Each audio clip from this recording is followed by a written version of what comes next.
5, 4, 3, 2, 1.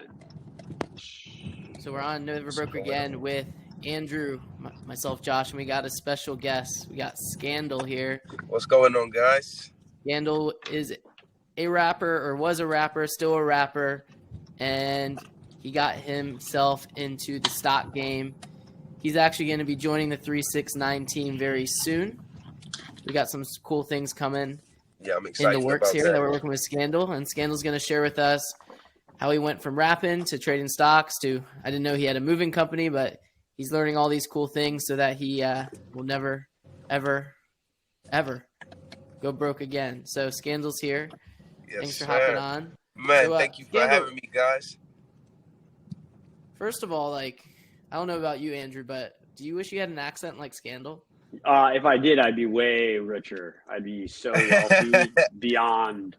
It would be so much easier to sell. I mean, you'd be in more trouble than anything. I promise you that. It gets you into some jams. You'd be in more trouble than anything. Yeah, maybe I gotta work.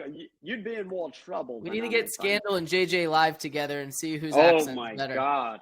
Where's JJ from? Sri Lanka, but Miami now. Nice.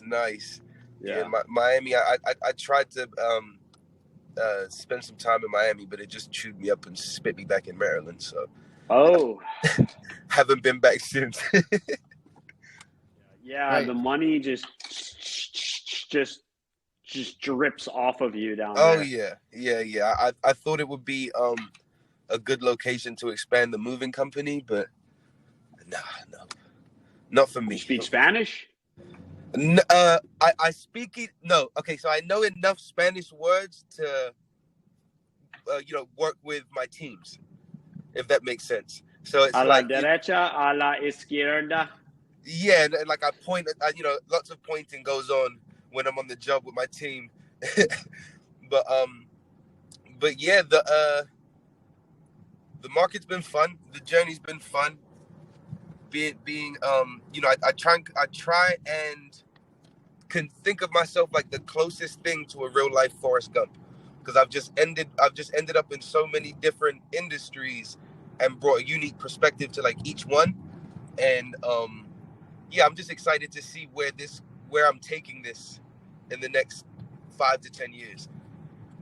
So where is this? Is this a British accent? Is this Australian? Where is? Oh, as of right now, it's just very confused. But it originates in England.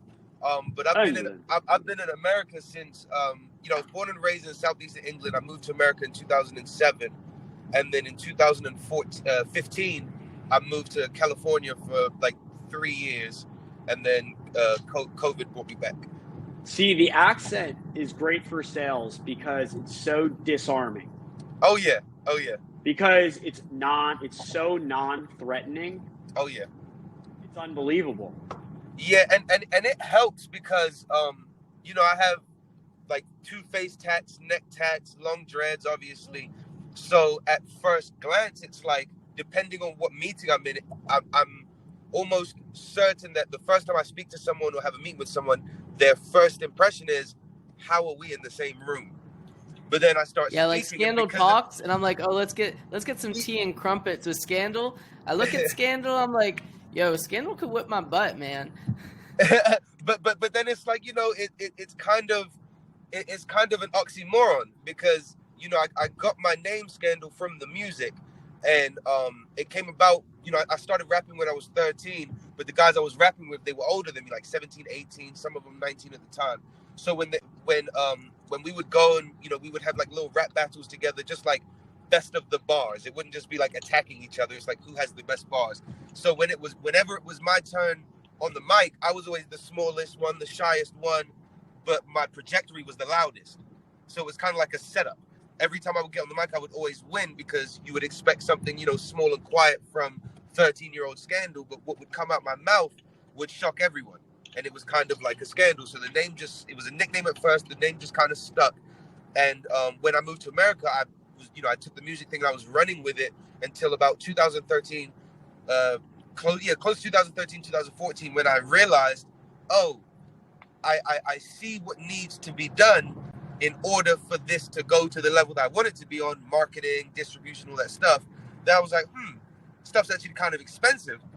I'm gonna need to figure out how to make some money to pay for this. So I started working at like Domino's and Cheesecake Factory, and I had 2 jobs. You ask any older, how do you get money? Oh, we'll go get a job or go to school and get money on the back end. So I'm like, all right, well, I'll go and get a job. I'll get 2 of them. So I'll get 2. And I'm realizing that at the end of 2 weeks of working 2 jobs, those 2 checks was like 3 hours of studio time. So I'm like, okay, I kind of have to figure out something else here. So I started working for my uncle's moving company, knowing that eventually I would just figure out how he did this and how I can get the team leader money in the moving company. So I worked with him for about a year, started my own, ran with that for 2 summers, and at the end of every week I had enough money to like hold my own campaigns. Then at the end of like the second summer, I had enough money to relocate. So I was like, okay, I'm going to relocate. I'm going to spend every dollar I have on the music, and if I fail, at least I know I tried. So I kind of like flatlined for a little bit, but along the way, I learned so much about entrepreneurship, independent finance, passive income, bad money management, marketing budgets. So I just learned all these things, and it put me in so many rooms with so many different people that wouldn't expect me to have the experience and the knowledge that I had. So I kind of just coined that and worked with that, and luckily, a lot of preparation, a lot of experience, and a lot of luck all at the same time have kept me in a good position. And yeah, so now we're here a couple of years later from that. How old are you, Skandle? I am 27 right now. What was your first rap gig, paying rap gig?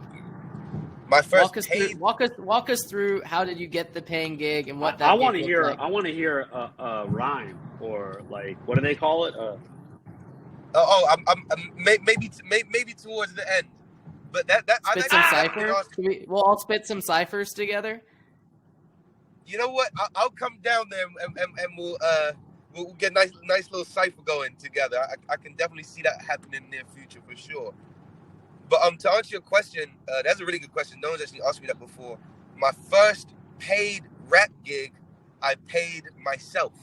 So this was like peak Twitter time, and I was gaining a lot of traction on Twitter. I had loads of followers on Twitter at the time.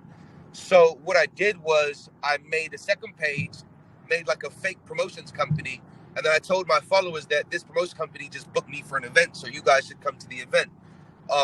I had a friend of mine, a girl named Gannon. I put her name on everything. I got a venue under her name. The capacity insurance was under her name. Sprinter vans, tickets, flyers, DJ, everything. And I funded the whole thing myself. And at the time, I was still working jobs. So this was pre-moving company. So I spent about $2,500 collectively on this event in hopes of bringing 200 or 300 people out, and because the venue, the max capacity was 500.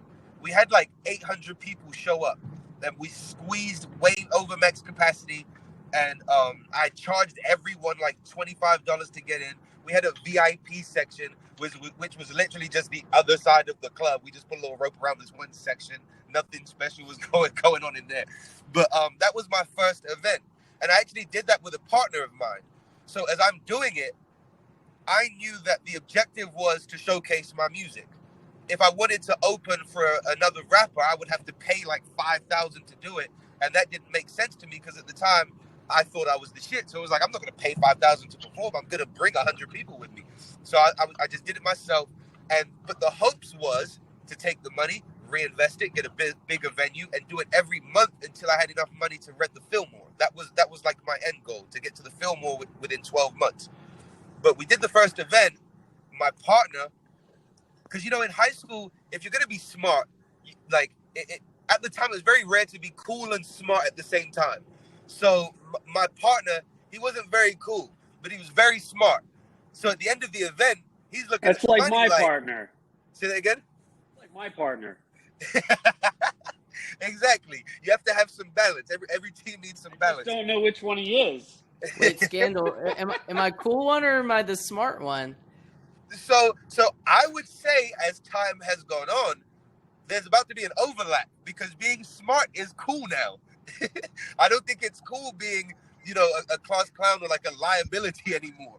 So I think it's shifting. So if you just hang on in there, you'll be pretty cool soon. It's coming. I believe in you. Are you talking to Andrew or me? I'm still trying to figure out. Yes.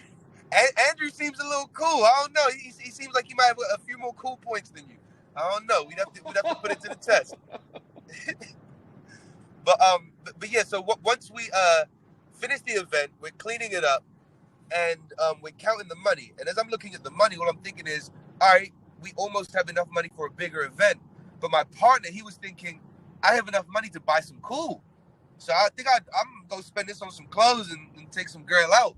So I lost my business partner. So I was unable to go in for another event, but I was still able to scale up some other things. I did like some smaller events in people's houses, but I wouldn't perform. It would just be like parties, basically. So we did that for a little bit. And then I started tagging myself along with other performances, other artists. Then eventually I did a show with Future. Now I had to pay for that one, but it was like a down payment and I made a little profit. I had to buy all the tickets that I promised I would sell them. So the person on the bill, she wasn't interested in having me on the bill at all. But the opener for Future was a friend of mine. So he kind of convinced the promoter to just have a meeting with me. So I'm sitting down in the meeting. She's barely looking at me. She's completely uninterested. But, go to my house and I'll meet you to my house. So basically what we did was I promised her I'd sell 200 tickets. And then she was like, if you could sell 200 tickets a week before the event, I'll let you on the bill. She gave me 200 tickets. I bought 100 of them. And then I sold the other 100 for like a little upcharge. Take this just so that I could make a little bit of my money back on the first 100 tickets. And it was a really good event. And then that's when I came to a realization, like, if I'm going to keep this thing going, I'm going to need something to generate some income. Like, I can't keep going event to event and I have to pay for my image and stuff like this. So I started moving companies, scaled it up, moved to California. And the music slowly started to take a back seat once I started seeing what needed to be done in order to be in the forefront. So it's like, if you want to be a number one artist, if you want to be the best rapper, you kind of have to do all this stuff, ABC. And it just didn't fit with like me on the inside.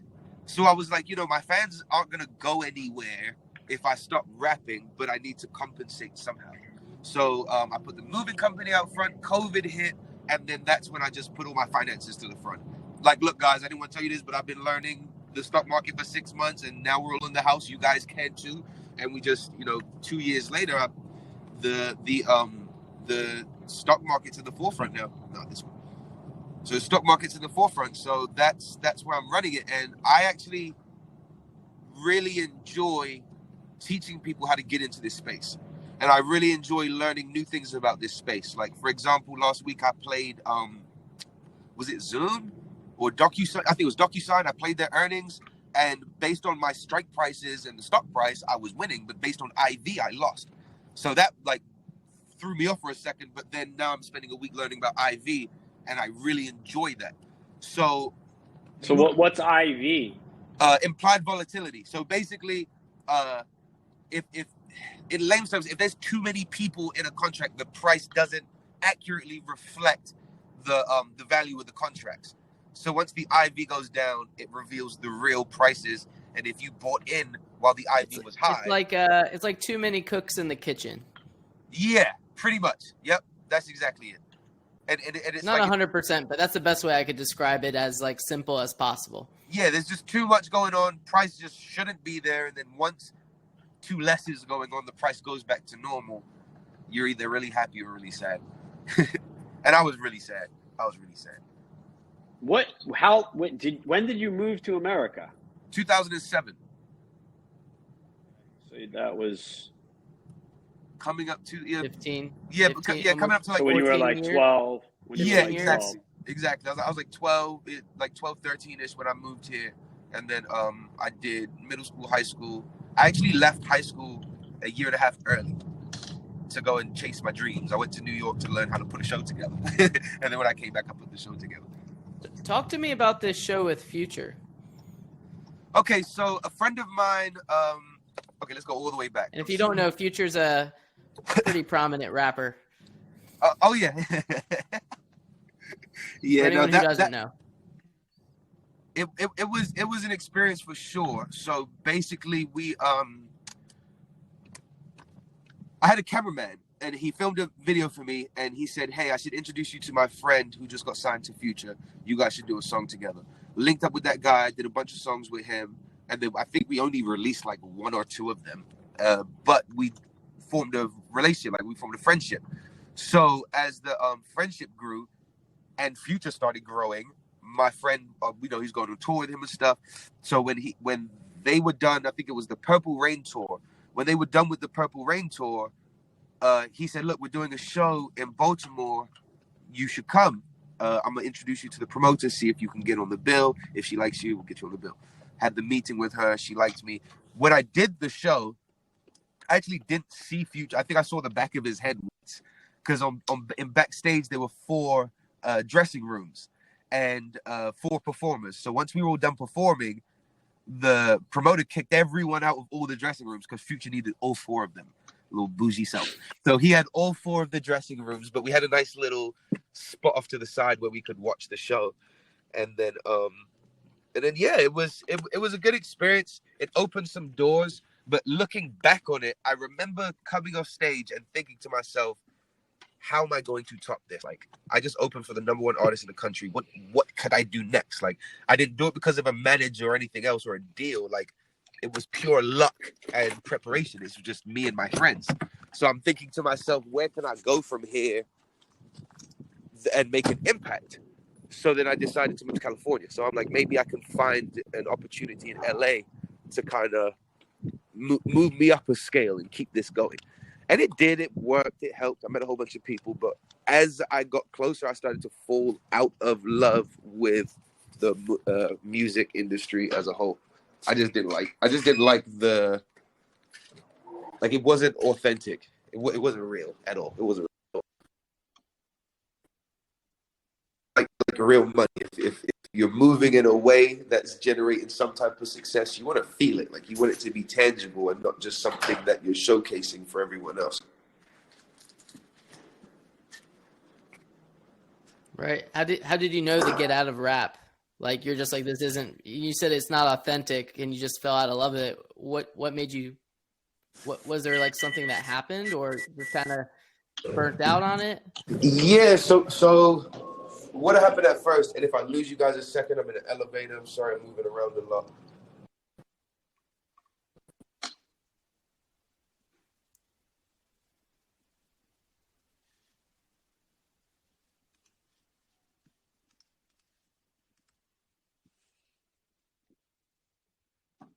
He said he got out of it because he didn't like the way. What's in it for everyone? Like, what are you going to bring to the table? Sorry about that, guys. The elevator just threw off my phone. I had to restart the app. Yeah. So you went to the moving company. What were you talking about while we had some while Skandle was getting back with us, Andrew? We were just mentioning what? How you move from the events process to the moving company. We're curious. Were you paid hourly from the moving company? Okay, so at the time, I think I was making $9 an hour at Domino's, and then another $8 an hour at the Cheesecake Factory bussing tables. And then my uncle, I'd explained to them how 2 jobs, 2-week checks, half a studio session.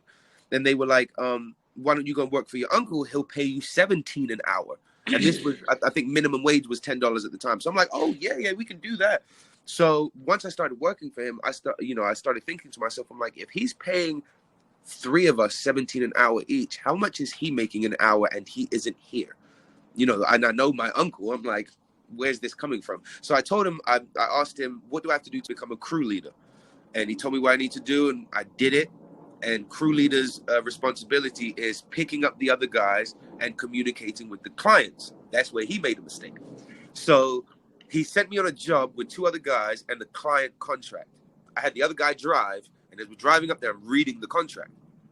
And I'm thinking to myself, this 1-page contract followed by $110 an hour. I did the math. I'm like, my uncle's making $50 an hour while he's in the house, and we're out slaving, making 17 an hour, which is cool, but I'm trying to make that 50 an hour. So what I did was I told a friend of mine, hey, I have this, my uncle's looking for people. So I hired my friend onto the company also. And then once I became crew leader, my friend was working under me. And then after like a summer, I asked my uncle, I'm like, would you mind if I took the steps to start my own company now that I know how to move and I have, I have one employee already? He was like, head for the hills, go ahead. So I went down to the taxation office, got my LLC, went to Bank of America, opened my business account, got 2 T-shirts, 1 box of business cards, and then me and my mans were out. We were done. And then luckily, like, this is why I say it's luck, because it's always like one little thing that just skyrockets us. Luckily, we're in the car and we're watching YouTube videos on the way to a job. And YouTube is all in your phone, looking at what you like so it can give you the ads of the stuff that you're talking about. So because we have been talking about moving company, we get an ad for a company called hireahelper.com. It's a marketplace. And it basically was like, few clicks away and find your movers. So I go into Hire Helper, scroll to the bottom, and I find careers. And I signed my grand family moving company up to the website, and we were the first of 10 companies in our zip code to be on that marketplace, because they had only been open for like 9 months. So that we were getting all the jobs in a 50-mile radius for like 2 years. And it was incredible. So we were working all the jobs.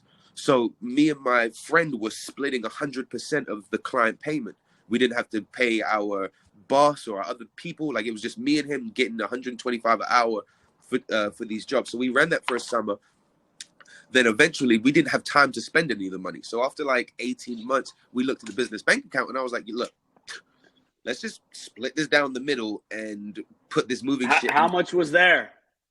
Like 63,000. And we were young. We were 20. I think we had just turned 21. It was 63,000 in the account, and we were like, look, wow, let's just split this in the middle, go our separate ways. If you still want to run the company, cool, but we don't have a passion for moving or people starting new homes. Let's just split this and go and chase our dreams. So we split it. He bought a Camaro and a lab because he wants to be a biochemist. So he spent like 15 bands on the Camaro. He bought a whole bunch of bio stuff, and till this day he's probably in his basement mixing chemicals and DNA.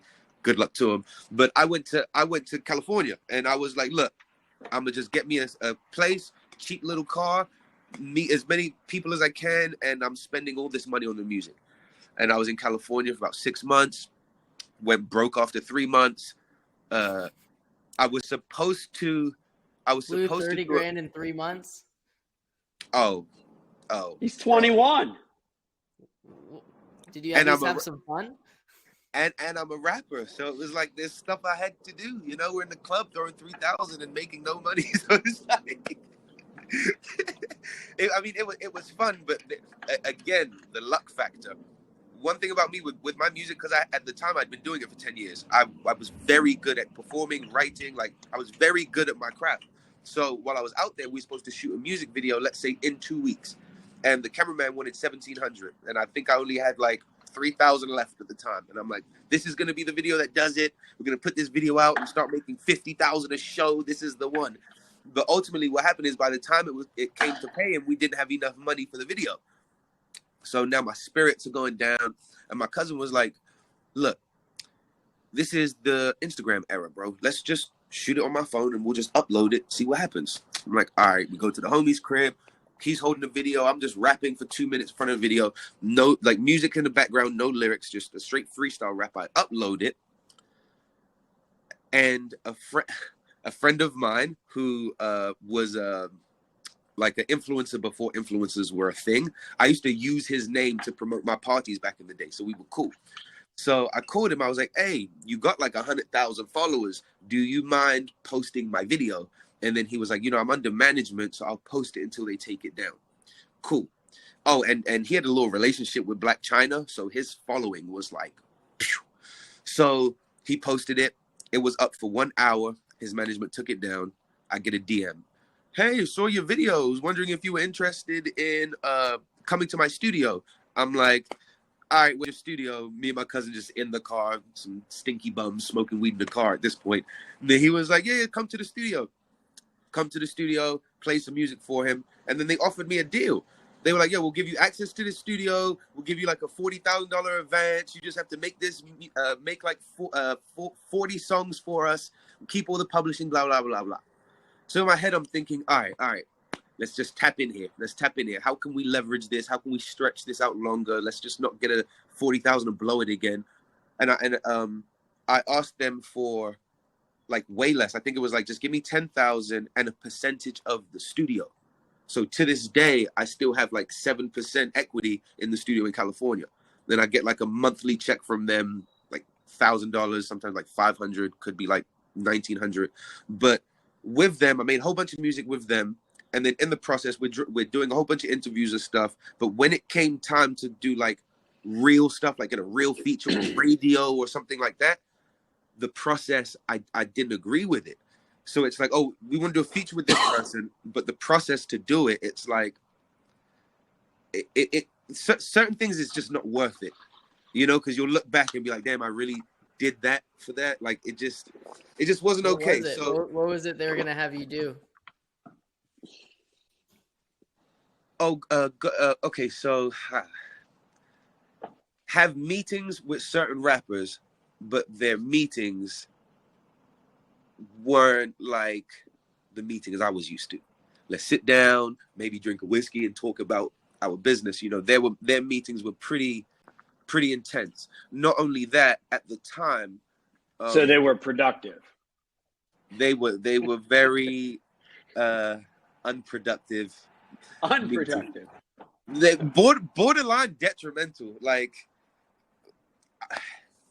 it's just when it comes to the music industry, it's never what you see. All right, perfect example, and you can kind of take this and like remember during the campaigning, the presidential campaigning, right? You had like you had Lil Wayne and Lil Pump and all these people coming out saying which campaigner they liked and stuff like that, and you look at that and you think to yourself, okay, he was probably paid 100,000 or whatever to say to say, oh yeah, we like this, like an endorsement. You would think it's just an endorsement, but when you go back and you look at it, they hold their publishing for ransom in order to get these favors and these campaigns from these different artists. So I'm like, all right, if they're holding your publishing and your masters for ransom, that means you don't own them. But in order to own them, you kind of get blackballed from all the resources that the industry offers. So it's like, sure, own your masters, cool, but you're not going to get any radio play. No one's going to play you because they know that you bought them from their friend, which is another label and stuff like that. So as I'm looking at it, I'm like, all right, I just like the music to perform, and based on how the last like 5 years went, I'm like business oriented. So none of the music business really goes with what I know about business, at least for the role I want to play. So it's like maybe I could do something like start my own label and you know, push myself. But in order to do that, I would have to, you know, it's now you're risking your own bag. I like leveraging money. I don't like using my own money. So like with the moving company, the trucks, the clients paid for the trucks. And when it comes to like doing shows and stuff like that, if I knew about pre-orders back then, I would have done pre-sale tickets and stuff like that. So like I like to leverage money. I like business. I like business. In the music industry, it's more like the pimp and hoe business. It's like, you know, it's like, what can you do for me that can allow me to dangle this over your head whenever I need you? But that's higher level. But I would always want to get higher level. You know, I wouldn't want to join the music industry just to make the music. I would want to get as high as I can. So as I'm looking at other artists, like certain artists that at the time, you know, they had their season, and you meet them peak season, and it's like, do you know what's going on, bro? Like, I'm watching your manager hand you drugs. Like I'm watching him do that, and then I'm watching him go collect your check. Like, and then I'm watching you spend. It just didn't make sense to me. But that's how you would have to get in. I get in talking about, all right, yeah, let's do let's do a song, but let's get liability sheets and publishing sheets and NDAs, and they're all looking at me like, what? Like, huh? You knew too But much. Sounds like you knew too much. Doesn't it sound like he knew too much, Andrew? Yeah, over analyzing. You're too smart for your own good, possibly. You know, and it's also, it sounds like it's just a very social thing, like where you just gotta just be involved long enough to with whatever Right. group to wait for the new people to come in and then kind of do what was done to you, pretty much. Exactly. And you didn't want, and you just kept seeing issues in the industry, and it's just it's a creative industry. It's not corporate. I mean, not corporate from what it sounds like with you. But, yeah, and the corporate level players, they're just not interested. So it's like there was another situation before the California situation where same ordeal. Hey, we'll give you this, we'll give you that, da, da, da, da. And then I responded, okay, you guys own a label. Like, I want a percentage of the label, and I want, I don't ever want to be told, I want my creative directory, da da da. I want all this stuff. So I'm telling what I want, and they're like, yeah, we can't really do that. We don't really have the budget for that. I'm like, yo, I saw the budget you spent on your other artist, and you got no results for that. Like, he isn't where he needs to be. It's not, the music isn't good. So, but ultimately, that's his person. That's who they, that's, I think it's like his sister's, like his son-in-law. So I'm Andrew, like, okay, should we start our 369 label right now? If you started your 369 label, I'll bring an artist that we can exploit for the budget needed to push the project or the campaign that we all believe in. Because that's ultimately how the industry works. Ultimately, I don't know. That's a lot of hats, Josh. Hey, maybe we had Mike Boyd on here. Maybe we need to talk to Mike Boyd. He's the head of artist relations with Gary Vaynerchuk. Oh, yeah. I'm surprised Vayner hasn't I'm surprised he hasn't started throwing in some you want to talk about many hats. Gary Vee has a hat for everything. Absolutely everything. I'm surprised he doesn't have a record label. It's an ad company, so an advertising company. So they're basically, it seemed like they're brokering sponsorships with the artists rather than representing them. Gotcha. And doing and going that route, and then leveraging their following to increase the prospective artists. Yeah, for sure. So Skandle, yes or no? Would you get back into the rap game ever, or are you done 100%? Oh no, I'm never done. I would get back for sure. But it would be in a way where, like, well, you gotta here's your concept, right? Like stock rapper, right? Like, exactly. Rap about stocks, bro. Okay. So I was telling Josh that growing up when I was a kid. Hold on, right now, maybe we need to come up with a stock rap right now. I have one. Like, as a kid, I know all the words to all these rap songs, and those songs did not really help me at all, right? Like, they were stupid lyrics for the most part. Get money. Like, if you were teaching me, like, sell options, something that actually had value. Yeah. Oh, I'm going to write a rap right now. That would have been. I go into the club looking like a bear. Yeah, but music. Let's go. No, there's stays in your brain, right? There's a campaign that sticks. Yeah. There's a campaign I used to run. It was like a small series. It was like a car freestyle series. I'd just be in the car spitting for a minute straight, and I would post it. But then I have a friend in India. She knows a bunch of blogs. I would send her a little bag, and she would shoot the video out to as many blogs as she could. And the caption would always be like, British rapper spits over this beat, or UK rappers flow, something like that. So my thought process behind it is, anyone who sees that is going to be like, oh, UK rapper, let me hear this. So then I started like keeping track of the views or the impressions and the reach. So every time I did a freestyle, it hit like 20,000 views collectively, or let's say it hits 4,000. Let's say it hits 4 pages. It might get like 19,000 on one page, 4,000 or 5,000 on the other page. But when I look at the volume of the other videos on that page, mine was always the lowest. So I'm like, how is my shit the lowest of these other videos? But the other videos would be like Cardi B's titties out, or Kevin Gates slapped a bitch. And I'm like, oh, so I'd have to compete with this type shit because all I'm doing is spitting bars. So then I just deaded it. Started doing the stock stuff. All right, let's do a rap. Come on. Yeah, let's end on a rap. No, we're not ending. We have a couple more minutes. I got about 5 more minutes.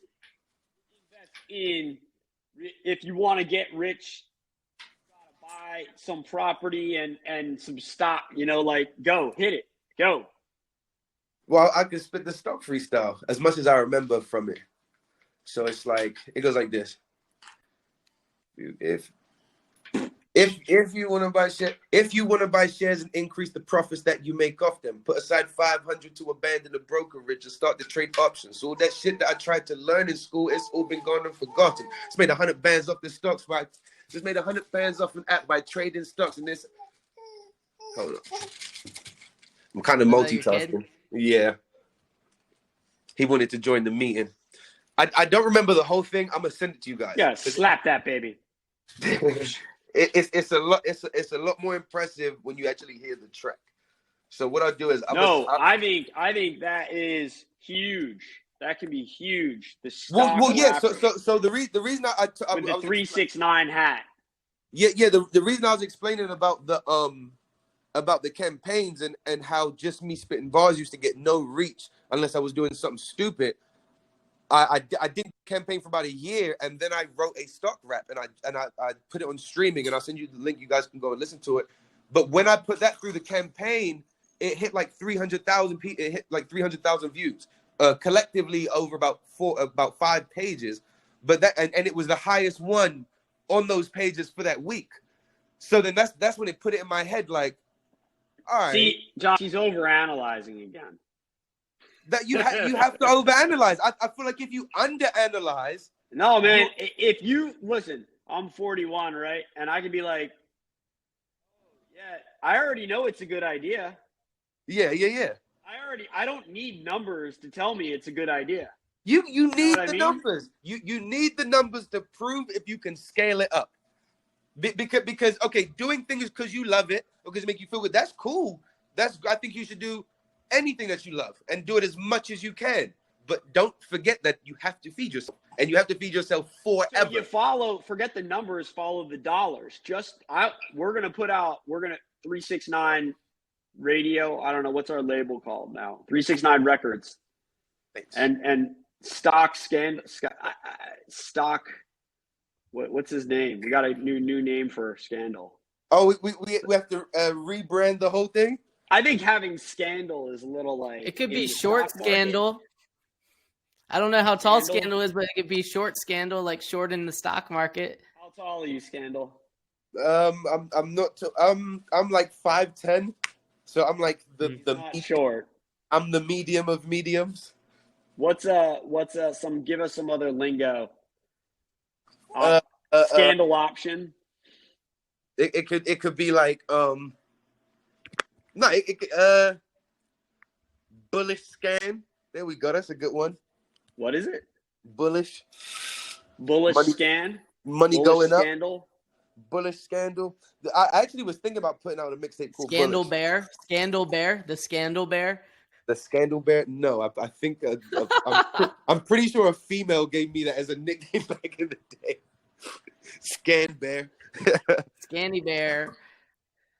We got to come up with a new name, 369 record or 369. I don't know, 369 records. I think we should. I definitely think we should. I think that's a great idea. And then to be honest, I'll definitely get back into music, but I know how to buy myself in. So I'm gonna just wait patiently and do the same thing. I know a bunch of rap: Moneybagg Yo, Money Man, Future, Young Dolph, Yo Gotti. These are A-list rappers that I know for a fact just bought their way in. They just put a nice plan together and they just buy it. You know, you can buy. I mean, but that's the thing. Like, you get rich first, you can buy the fame. Right? Yeah. But if you get famous, you got to figure out how to monetize it.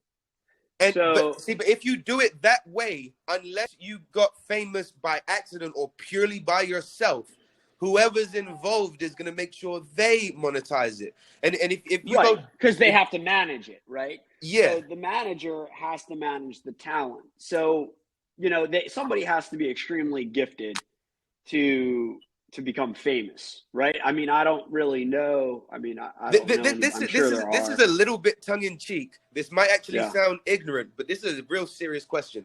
Josh, you don't have anyone in your family in the music industry? Oh man, his dad can play piano really well, actually, and so can Josh. I got a little piano that I practice every now and then. I say that because Jewish people own hip hop. Like the Jewish community own the music industry. That's because we know how to manage, we know how to monetize. And that's basically what it is. It's like, hey, if you want, you know, hey, we need a Jewish financial advisor or a Jewish dentist or a Jewish doctor. You know, I think it's there, you know, just, I don't know why. It's a good question. Like maybe. I feel like we just hustle harder, bro. No, I think the lawyers hustle. The lawyers hustle. It's embedded and it's nepotism. Because if you go back to the early 90s, like 88 to 93, where Run DMC, when they met Leo Cohen let them know, hey, you know this brand you have that everyone in the city's wearing? You know you guys can make millions worldwide off this, right? And because of that relationship and that one conversation, Leo Cohen's had his family have had their finger on the industry for 5 generations. Because Universal, they dismantled Universal, broke it up into 4 labels, and just gave it to their kids. Listen, I got it, man. We just need to do stock raps. That's it. And we need to just push and push until, you know, it gets that click, right? Until it goes viral. Oh yeah. And then it goes national, right? That's something that can get picked up nationally. I mean, it's great that you know people. I know people. Oh yeah. And that's all fun socially. I mean, you know, to get on, but also like, it is what it is. I mean, I think that you still there has to be some sort of discipline to it, and then output, and then you know, over time it could take 2 years. Like we were talking about Gary Vee, it took him 2 years to get anybody to watch his stuff, right? Right. So I think there has to be a discipline and consistent approach, and the consistency. For example, Josh, when we get Finwell to 1,000 subscribers, and we make every single one of them buy a Skandle NFT, it will be so easy for us to just fuel